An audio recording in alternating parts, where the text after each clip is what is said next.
Hi friend, Marian Santos here, potentials.com.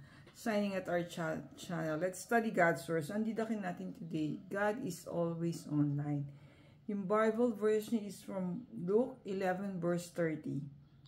Just as Jonah became a sign to the Ninevites, so will the Son of Man be to this generation. So, one who wrote today's story si Mark Lopez, one of the book authors sa PICCP. So sabi niya, the sign of the cross is not an on and off switch. So sabi niya, some people think that when you make the sign of the cross, God is online. After you pray, you trace another cross, and God is offline. So, parang sinasabi ni Sir Mark, God is always online. Kumbaga,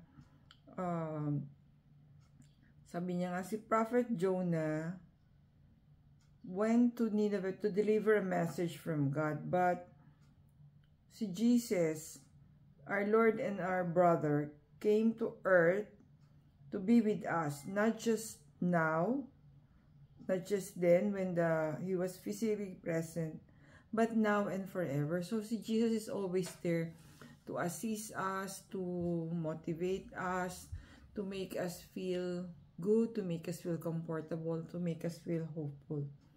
So, parang tayo we have to be the one to call on Him. Tayo yung nakakalimot, tayo yung hindi nagko-call or nag-a-ask ng assistance from Him. So, next time you make the sign of the cross, why don't you make it big? Do it reverently.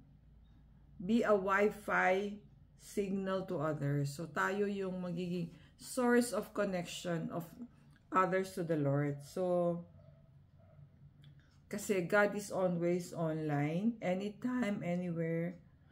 So, are you waiting for a sign? You know, you don't need one. Jesus is right beside you. Talk to Him. Yun tayo hindi masyadong use talking to the Lord.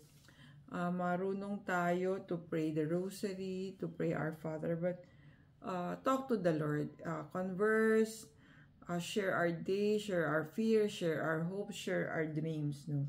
Jesus, thank you for being with me always. Even when I don't feel your presence, I believe in faith that you are here.